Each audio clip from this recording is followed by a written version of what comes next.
دو قسم کی تجلی ہے، ایک تجلی اسما، ایک تجلی اکوان، اور پھر تجلی اسما کی دو صورتیں ہیں، ایک تجلی تکوینی، ایک تجلی تشریعی۔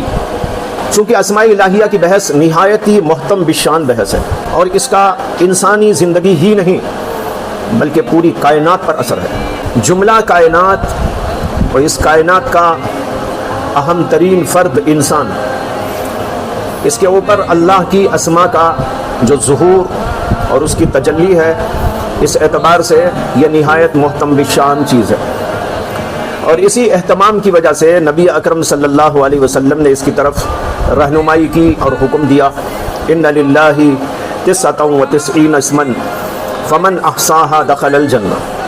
یہ فمن احصاها ایک بہت ہی جو ہے ذو معنی لفظ ہے۔ عام طور پر اس کو یاد کرنے کے معنی میں کر دیتے ہیں، لیکن یہ بات صحیح نہیں ہے۔ علماء نے تو اس کے اوپر بہت تفصیلی کلام کیا ہے کہ احصاء کے معنی کیا ہیں۔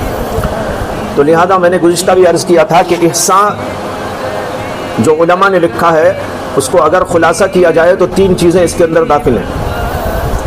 ایک ہے یاد کرنا، دوسرے ہے اس کی معانی کی فہم پیدا کرنا، یعنی اس کی حقیقت کو جاننا، اللہ کیا ہے، الرحمن کیا ہوتا ہے، یا الرزاق کیا ہے۔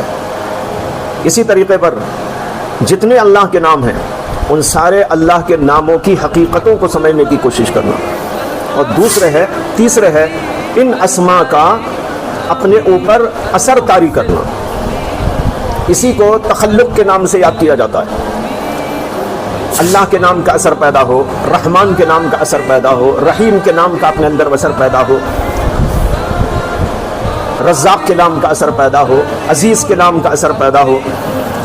اللہ کے تمام اسماء کا اثر انسان کی زندگی پر، اس کے دل پر، اس کے احوال پر، تمام چیزوں پر ظاہر ہونا چاہیے۔ یہ مطلوب ہے اور یہی مقصود ہے احصاها دخل الجنہ سے۔ تو اس سے معلوم ہوتا ہے کہ بحث نہایت محتم بشان ہے، خاص طور پر سالکین کے لیے تو مغز ہی مغز ہے۔ جتنے اور امور ہیں وہ تمام کے تمام چھلکوں کی طرح ہے، اور یہ جو ہے مغز ہے پورے ہی سلوک کا۔ اگر انسان اس کے اوپر قابو پایا تو اس کے لیے راستہ بہت آسان ہے، اور اگر یہاں پر اس کا کچھ عمل دخل نہ رہا، سمجھا نہیں اور اثر اپنے اندر نہیں لیا تو اس کے لیے راہ بہت ہی مشکل ہے۔ تو لہذا تجلیات اسماء الہیہ کا بیان نہایت محتم بشان بیان ہے۔ صفت ہے، نام ہے مالک یا ملک، یہ 2 نام ہیں۔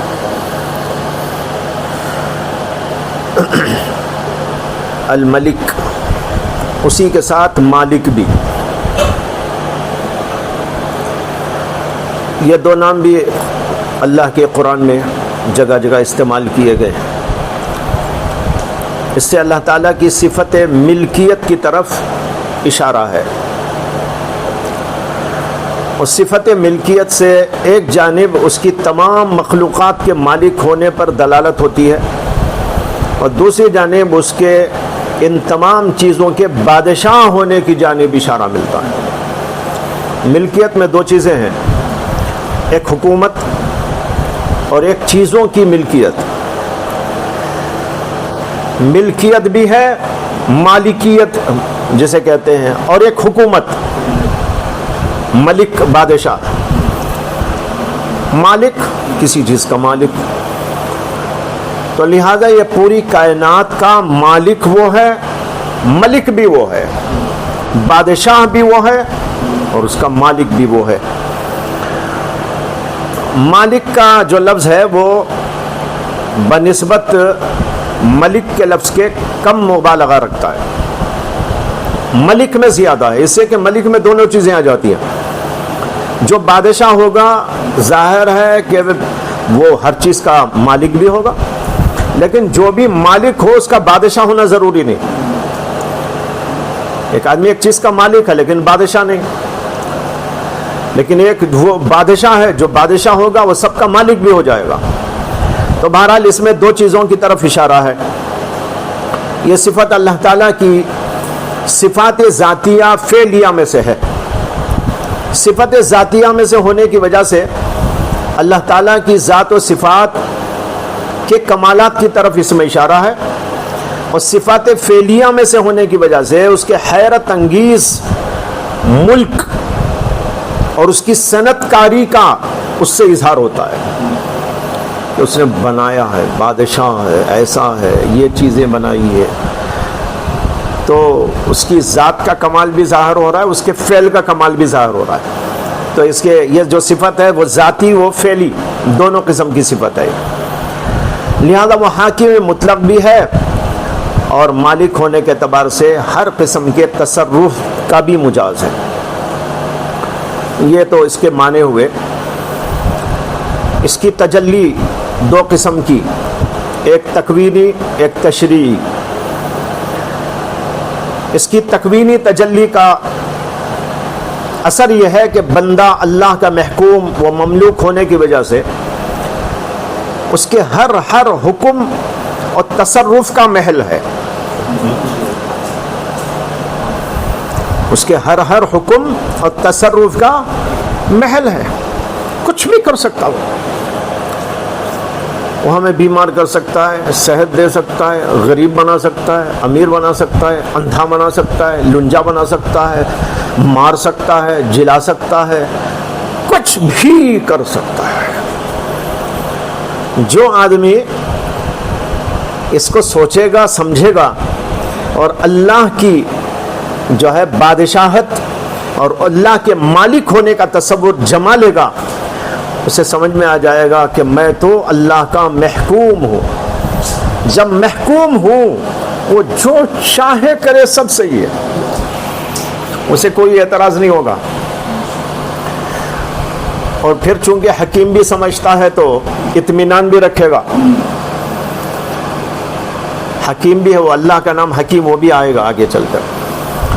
تو لہٰذا سب سے یہاں یہ ہے اللہ تعالیٰ کے اس نام کی تجلی کہ بندہ جو ہے اس کی وجہ سے اپنے آپ کو محکوم محسوس کرے گا اور اس کا حکم اس کے اندر جاری ہوگا، ساری ہوگا، اس کا تصرف کا وہ محل ہوگا. لہٰذا وہ جہاں حاکم ہونے کی وجہ سے انسان میں اپنا حکم تکوینی چلاتا ہے، وہیں وہ اس کا مالک ہونے کی وجہ سے ہر قسم کا تصرف بھی کرتا ہے. مالک بھی ہے، ملک بھی ہے. ملک ہونے کے اعتبار سے احکام نافذ کرتا ہے اور مالک ہونے کے اعتبار سے تصرف کرتا ہے. اور اس کے اوپر انسان راضی برضا رہے تو بس اللہ کی طرف چلنا شروع ہو جاتا ہے. یہ تو اس کی تجلی تکوینی ہے. تجلی تشریعی میں شیخ عبدالحق محدث دہلوی لمعات کے اندر لکھتے ہیں، وَالتَّخَلُّقُ بِهَذَا الْإِسْمِ أَن يَتَصَرَّفَ فِي مَمْلَكَةِ نَفْسِهِ. یہ بہت بہترین بات ہے، سمجھیے اس کو.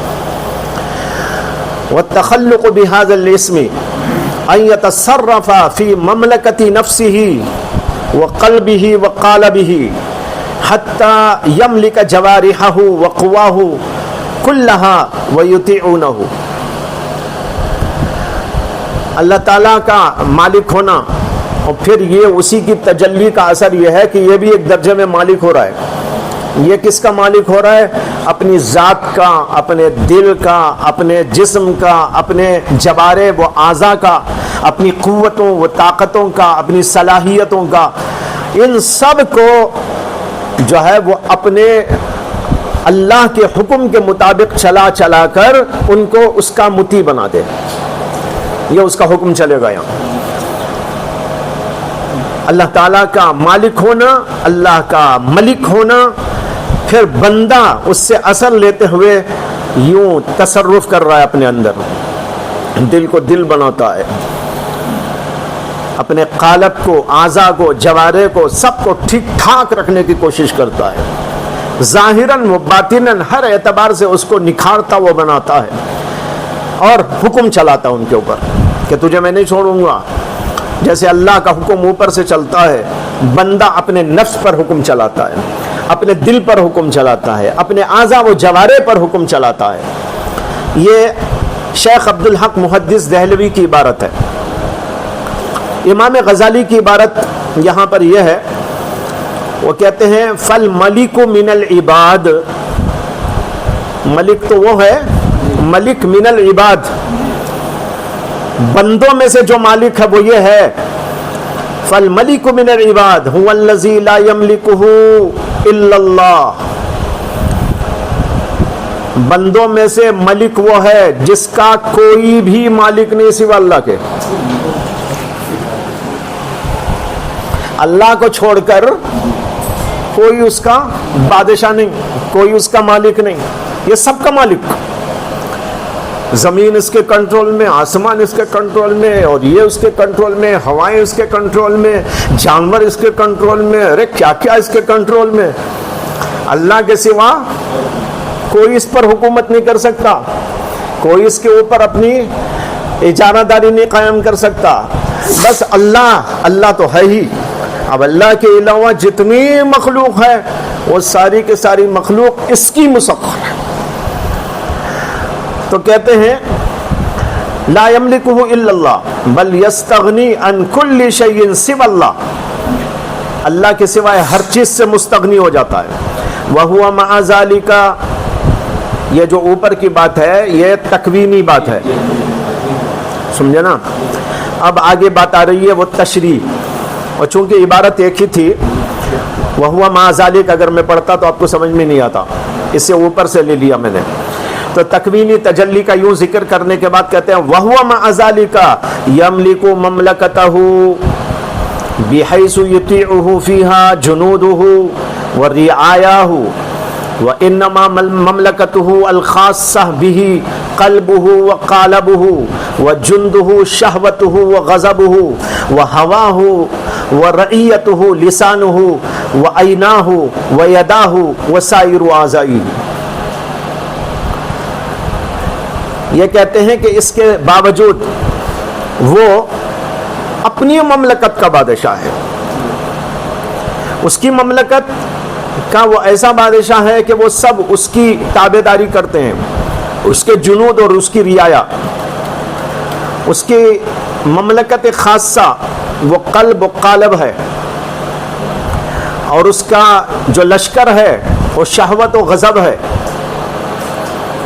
شہوت اور غضب اس کا لشکر ہے، وَرَعِيَّتُهُ لِسَانُهُ، اور اس کی رعیت وہ زبان ہے، عیناہ آنکھ ہیں، یداہ ہاتھ ہیں، اور دیگر اعضاء ہیں، یہ اس کے رعایا ہیں۔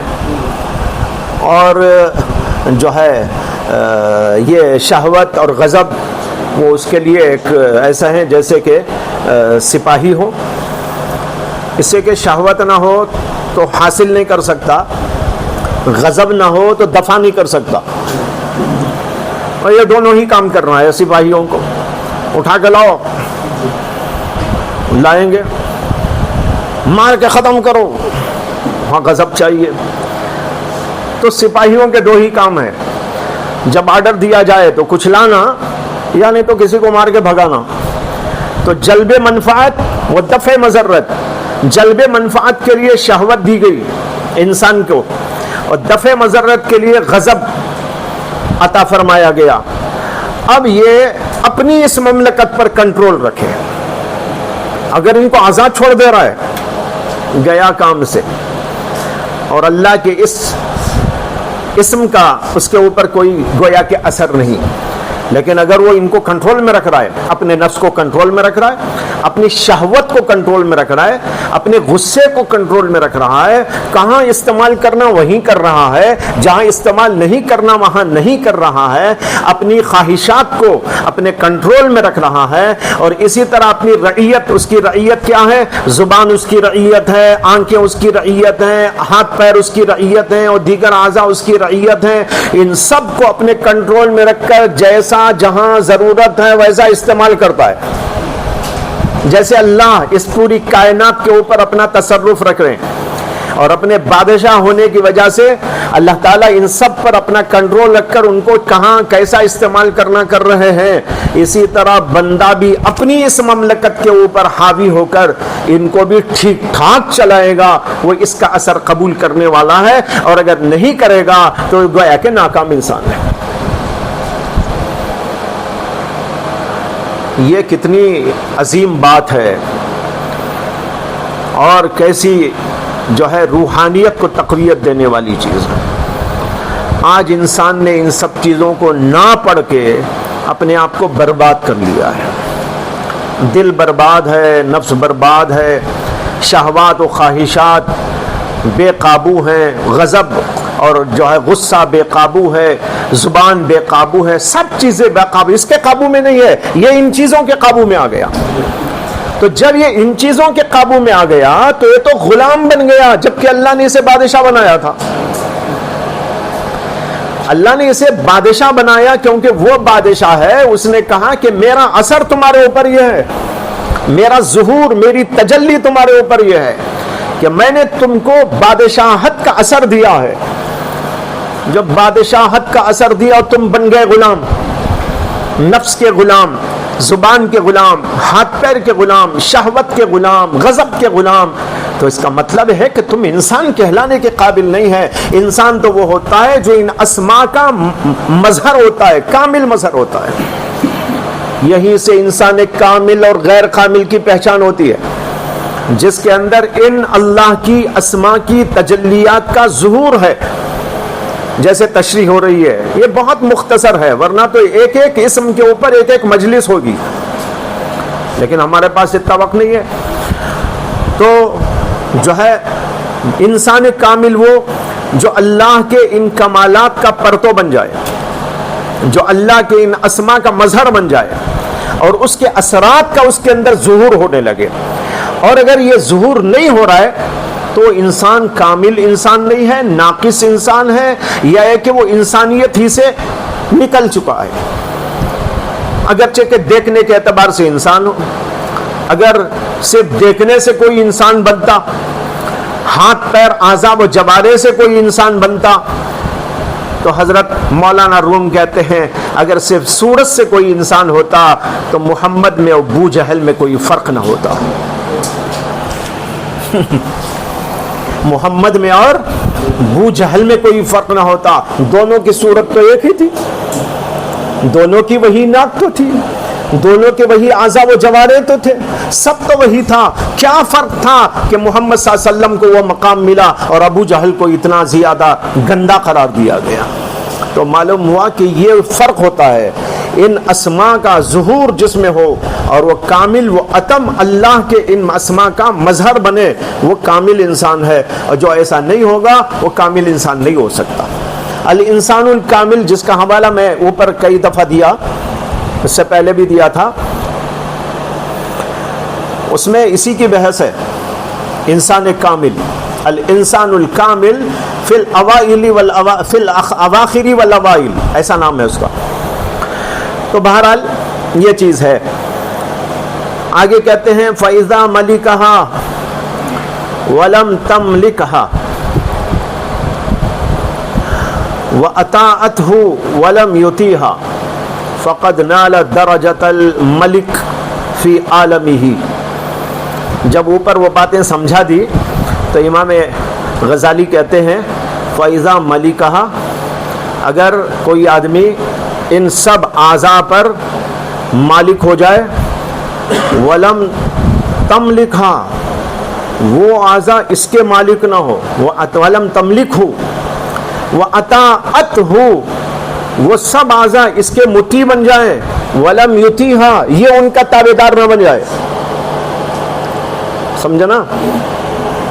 یہ مالک ہو، وہ اعضاء اس کے مالک نہ ہو، وہ سب اعضاء اس کے تابعدار ہو، یہ ان کا تابعدار نہ ہو، فقد نال درجۃ الملک، تب وہ بادشاہ کا مقام پا لیتا ہے، فی عالم ہی، اپنے اس عالم کے اندر، جیسے وہ اللہ پورے عالم کا بادشاہ، یہ اپنا بادشاہ ہو جاتا ہے۔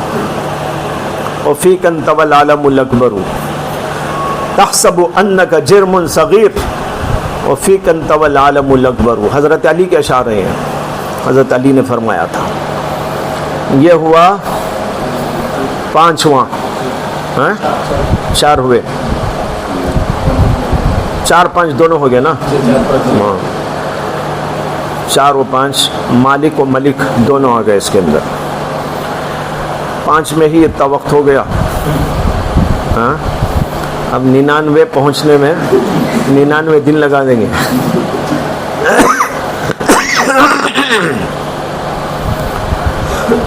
تو آج اتنا ہی رکھتے ہیں. جتنا پڑھا ہے اس کو یاد بھی کرنا چاہیے سبق کے طور پر، اور اپنے عمل میں بھی لانے کی کوشش کرنا چاہیے. لہذا آپ لوگوں کو یہ کہنا چاہوں گا اس وقت کہ 5 ناموں کا استحضار پیدا کریں ہم، یعنی مراقبہ کریں.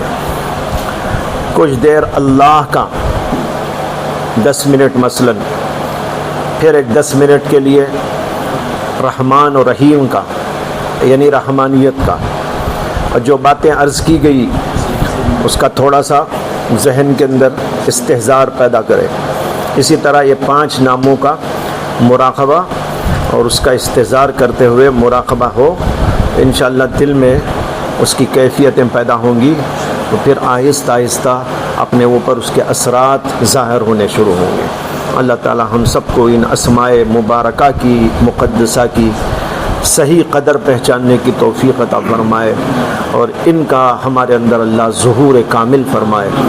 آمین. وآخر دعوانا ان الحمد للہ رب العالمین.